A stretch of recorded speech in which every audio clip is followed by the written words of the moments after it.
బీసీలకు 42% రిజర్వేషన్ కోసం పోరాడి సాధించిన జాగృతి అధ్యక్షురాలు కల్వకుంట్ల కవితకు ఆ సంఘం నాయకులు కృతజ్ఞతలు తెలిపారు.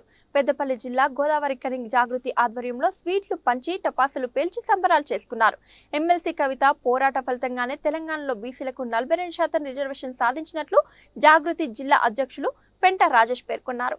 కాంగ్రెస్ పార్టీ అధినేత రాహుల్ గాంధీ కామారెడ్డి డిక్లరేషన్లో ప్రకటించిన బీసీ బిల్లు అమలుపై కవిత పోరాటం అభినందనీయమన్నారు. పోరాటాలతోనే హక్కులు సాధ్యమని బిల్లు ఆమోదించిన రేవంత్ సర్కార్ను సింగరేణి జాగృతి నాయకులు వెంకటేష్ ప్రశంసించారు.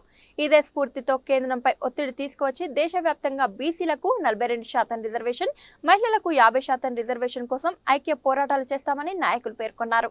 జాగృతి మరి నిన్న కేబినెట్ ఏదైతే రేవంత్ రెడ్డి గారి ప్రభుత్వంలో ఏర్పాటు చేసిన కేబినెట్లో మరి బీసీలకు 42% రిజర్వేషన్ కోసం స్థానిక సంస్థల ఎన్నికల్లో ఆమోదించడము తెలంగాణ జాగృతి వ్యవస్థాపక అధ్యక్షురాలు కవితక్క గారి విజయంగా మేము అనుకుంటున్నాం. ఎందుకంటే ఎన్నో ఇప్పుడు సంవత్సరాల కాలం నుంచి దాదాపు 18 నెలల కాలం నుంచి కూడా ఈ యొక్క బీసీల 42% రిజర్వేషన్ కోసము మరి ఎన్నో కార్యక్రమాలు ఏర్పాటు చేశారు.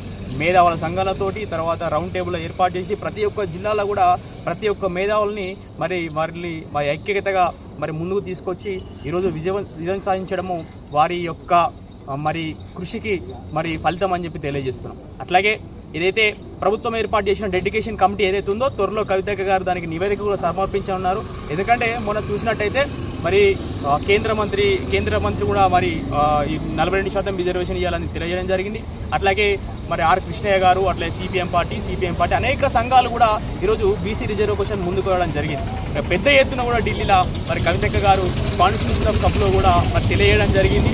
రాహుల్ గాంధీకి కూడా చెప్పడం జరిగింది. రాహుల్ గాంధీ గారు మరి 42% రిజర్వేషన్లో మీ యొక్క ఏదైతే కాంగ్రెస్ పార్టీ అవలంబిస్తున్న తీరును ఖచ్చితంగా రేవంత్ రెడ్డి గారికి చెప్పడంతో మరి మొన్న జరిగిన ఏదైతే ఢిల్లీ ఫలితమే ఈరోజు 42% రిజర్వేషన్కి మరి ఈ స్థానికలలో ప్రభుత్వం తీసుకున్న నిర్ణయం అని తెలియజేస్తూ ఖచ్చితంగా ఇది తెలంగాణ జాగృతి కవితక్క విజయమని పూలే విజయమని తెలియజేస్తూ మరి ఈరోజు సంబరాలు చేసుకోవడం జరిగింది. కార్యక్రమానికి ముఖ్య అతిథిగా విచ్చేసిన గౌరవనీయులు పెద్దలు మా అధ్యక్షులు పెంట రాజేష్ గారికి, అట్లాగే జిల్లా మరి యువత నాయకులు మా సింగరేణి జాగృతి కోఆర్డినేటర్ బొగ్గుల సాయికృష్ణ గారికి, అట్లాగే హరీష్ గౌడ్ గారికి, మరి నాగరాజు గారికి, ప్రతి ఒక్క సింగరేణి కార్మికులు కూడా ధన్యవాదాలు తెలియజేస్తూ జై తెలంగాణ, జై సింగరేణి, జై తెలంగాణ, జై జాగృతి, జై బీసీ, జై కవితక్క.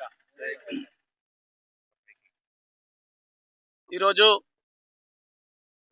బీసీలకు 42% రిజర్వేషన్ను అమలు చేస్తూ తెలంగాణ ప్రభుత్వం క్యాబినెట్లో ఆమోదం చేయడాన్ని స్వాగతిస్తూ తెలంగాణ జాగృతి అనుబంధ విభాగం సింగరేణి జాగృతి ఆధ్వర్యంలో మిత్రుడు వెంకట్ గారి నాయకత్వంలో చేస్తున్న ఈ యొక్క కార్యక్రమానికి విచ్చేసిన జాగృతి నాయకులకు, అదేవిధంగా ఈ కార్యక్రమంలో పాల్గొంటున్న కార్మిక సోదరులందరికీ కూడా పేరు పేరున హృదయపూర్వక ధన్యవాదాలు తెలియజేసుకుంటూ, ఏదైతే నిజామాబాద్ కామారెడ్డి డిక్లరేషన్ ప్రకారం కాంగ్రెస్ ప్రభుత్వం బీసీలకు 42% రిజర్వేషన్ను కల్పిస్తానని ఈరోజు ప్రభుత్వాన్ని ఏర్పాటు చేసిన సంగతి మీకు అందరికీ తెలిసిందే.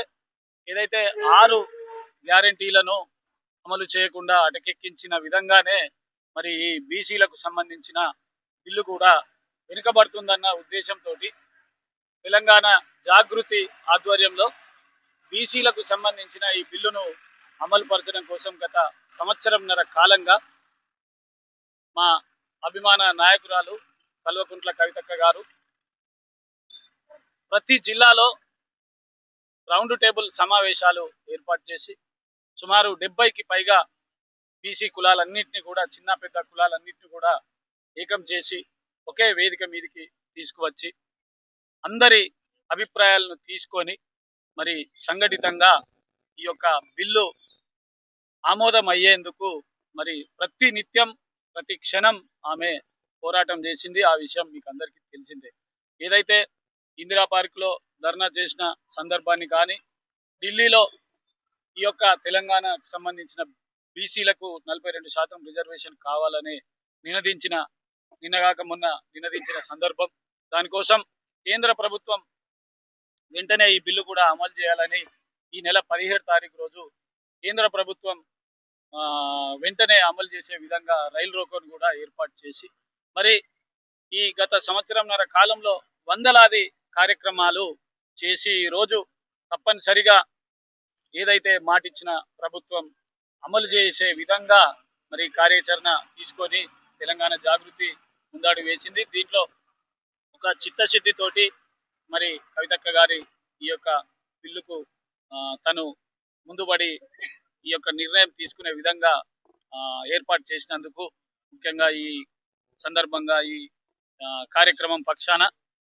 కవితక్క గారికి హృదయపూర్వకంగా బీసీల పక్షాన ధన్యవాదాలు తెలియజేసుకుంటూ, అదేవిధంగా ఏదైతే క్యాబినెట్ ఆమోదంతో ఈ యొక్క బిల్లును పూర్తి చేయకుండా మరి రాబోయే కాలంలో మరి అనేక సమస్యలు వచ్చే అవకాశం ఉంది, ముఖ్యంగా న్యాయపరమైన చిక్కులు వచ్చే అవకాశం ఉంది. కాబట్టి బీసీలకు దక్కాల్సిన న్యాయమైన ఈ యొక్క బిల్లు ఏదైతే ముందు కూడా మరి ఏది అవాంతరాలు రాకుండా ఈ యొక్క బిల్లు అమలయ్యే విధంగా మేము ఎప్పుడు కూడా ఉంటామని సందర్భంగా తెలియజేస్తూ ఈ కార్యక్రమాన్ని నిర్వహించిన వెంకట్ గారికి మరొకసారి హృదయపూర్వకంగా ధన్యవాదాలు తెలియజేసుకుంటూ, ఇప్పుడు కూడా స్థానిక సంస్థల ఎన్నికలు అయ్యేంత వరకు కూడా జాగృతి ఈ యొక్క కార్యాచరణలో ఎప్పుడు ముందుంటుందని